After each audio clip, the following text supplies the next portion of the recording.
Hello everyone, welcome back.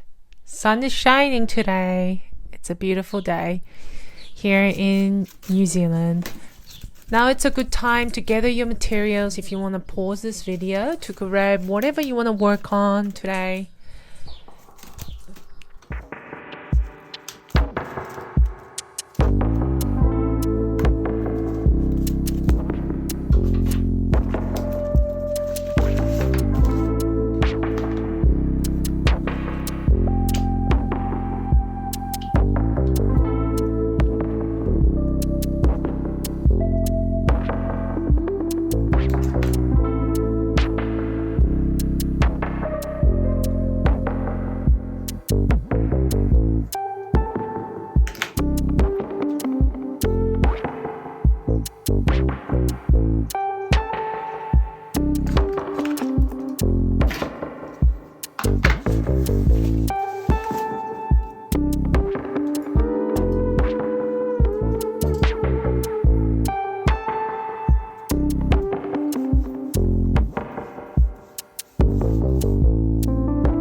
As per usual, I'll be working on my art journal.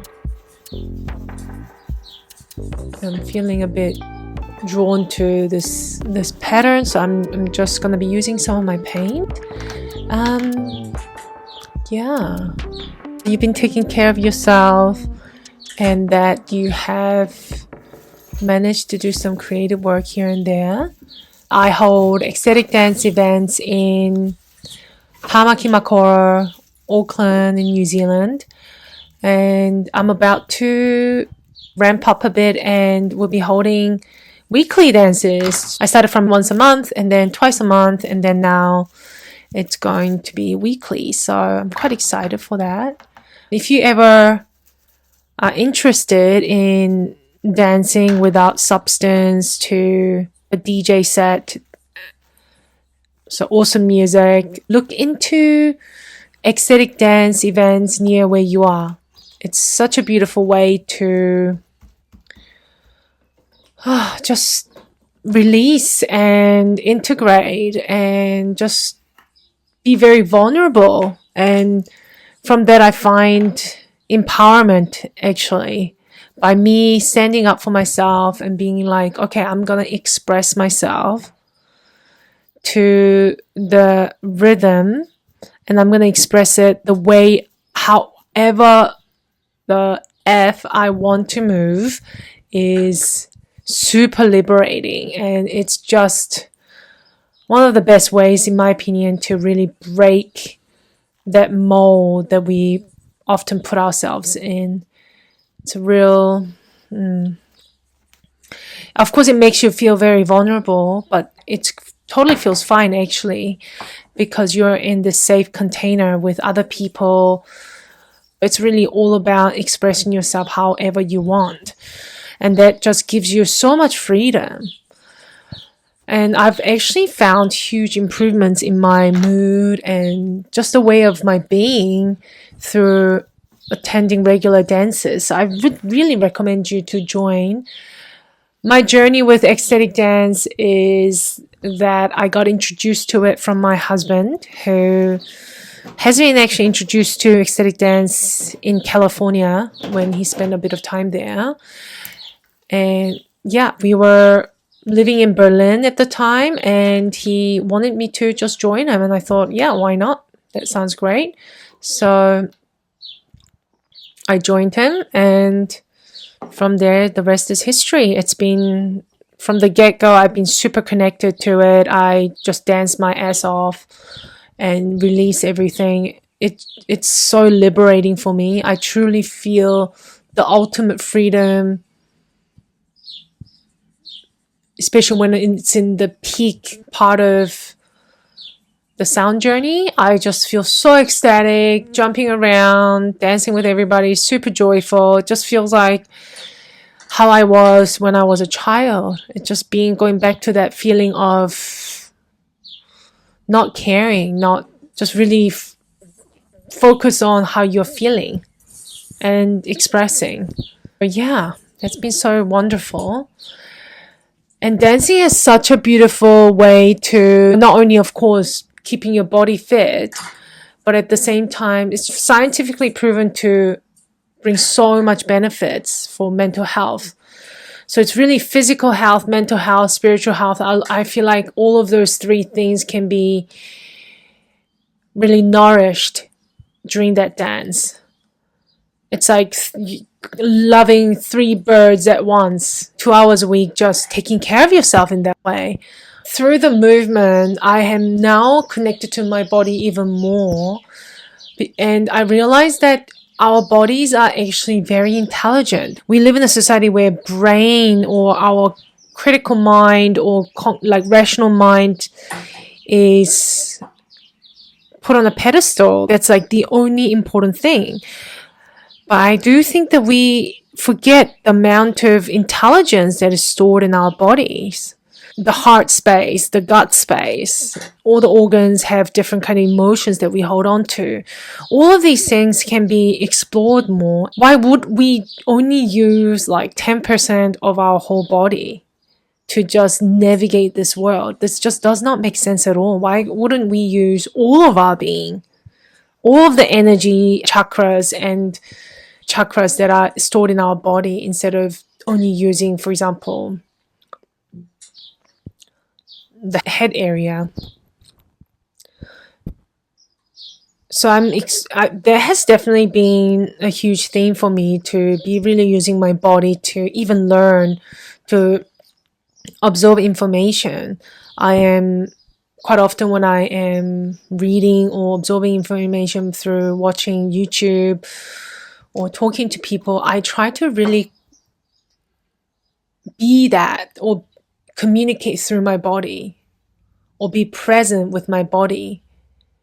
And it just opens up so much more when we use our bodies. And not just our heart, but just really like, it's almost like you're having awareness through your body as well. And what a beautiful way to really live this human experience through that. Just using all of our body's intelligence to really be here and now in this human form. I find that is really a key to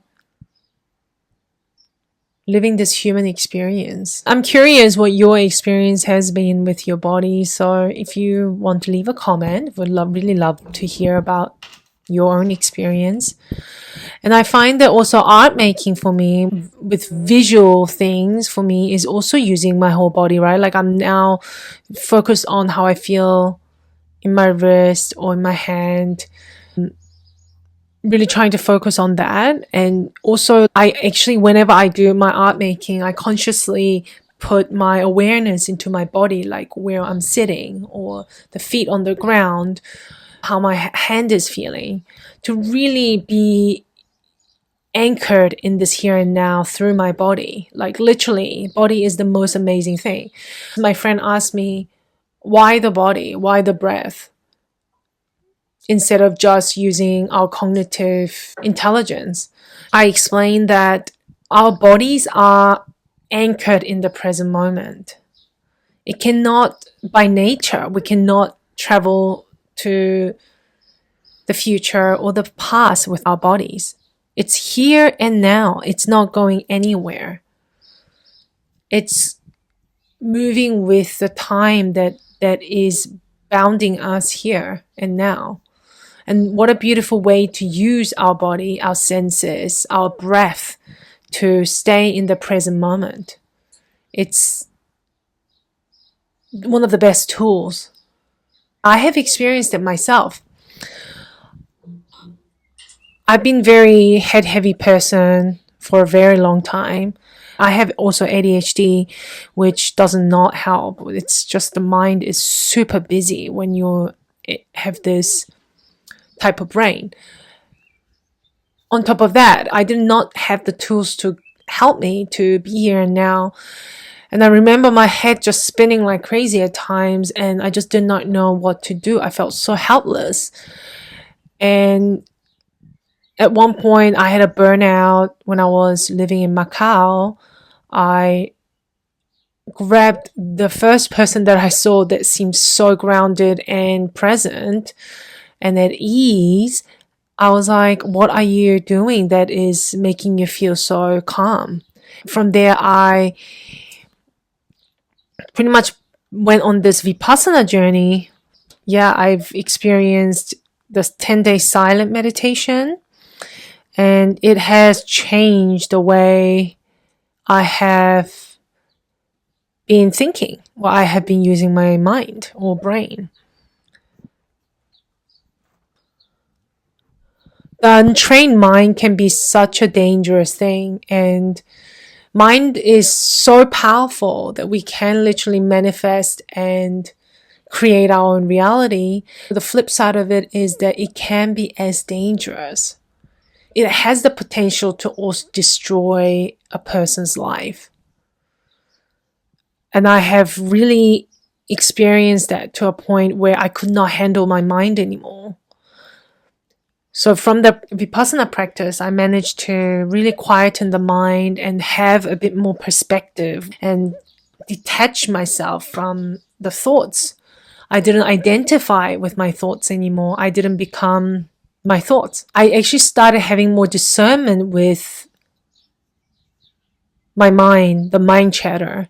I came to realization that I'm not my mind. I'm not this chatter. Started having a bit more distance.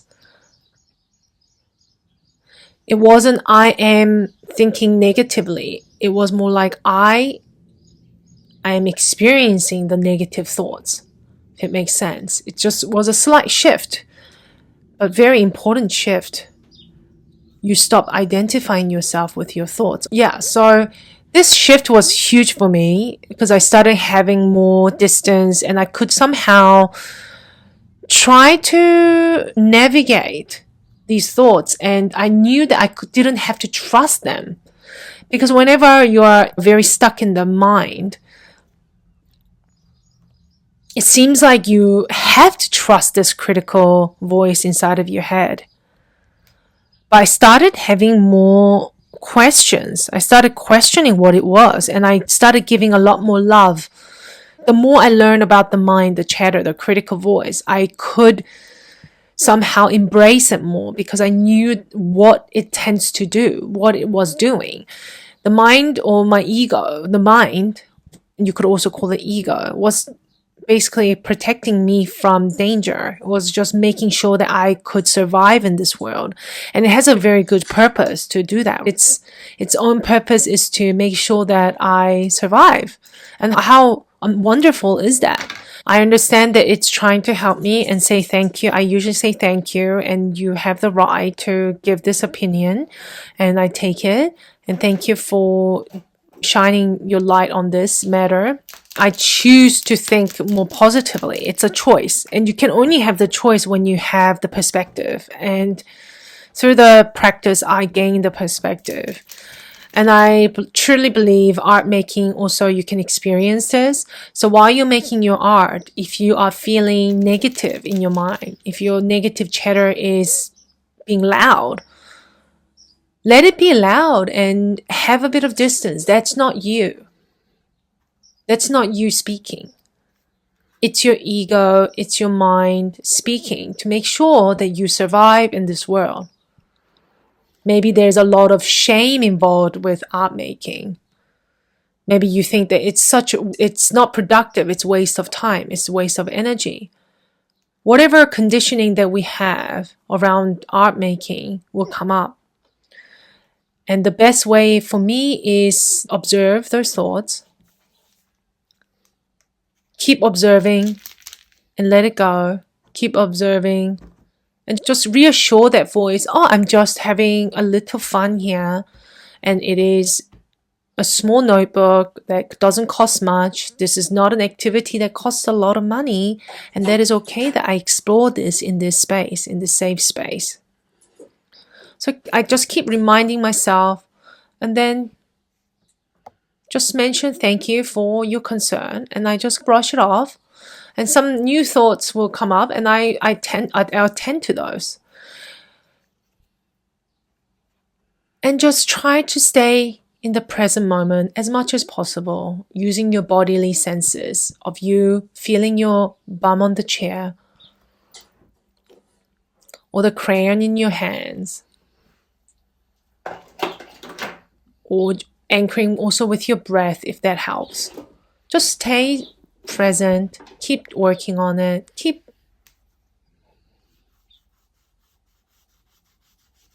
going forward. It really doesn't matter if this is not a piece of artwork that you want to hang. That's not the purpose here. It's really about working through it.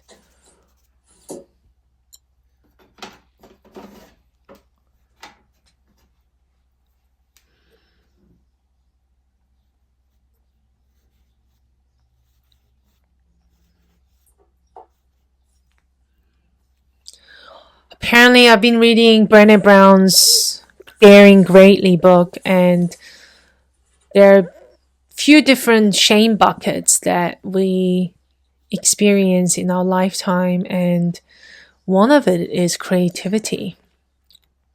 Something around creativity we hold a lot of shame around. It could be an art teacher maybe that made a kind of wrong comment, because innately the problem with art was that even in schools art was marked. You could give points to it, and that's the thing. Art is very subjective. Of course you can make it realistic looking, but that's not the purpose of art, is it? The purpose of art is really using it to express yourself. Sprinkle what makes uniquely you into your piece of artwork.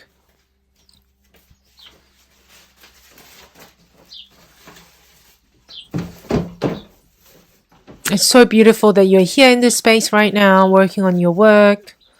I really encourage you to Make this a weekly practice, once a week. Block it in your calendar to really use it as self-development, or just fuck it, creative me time. It's your time. Block that out. Appreciate your bravery for all that you do in this space. Really, it's a big achievement, especially for adults who have not been in the creative space for a very long time. I understand how hard this can be, because once we don't talk about or express the shame, it becomes harder and harder to shed. And there is more layers that you need to shed each time. So use it as a real tool to shed those shame layers bit by bit, so you could be more vulnerable, you could be more authentic, just really not giving a fuck. And that is so liberating. I can really assure you that's how you're gonna feel. Take care, guys, and see you in a week.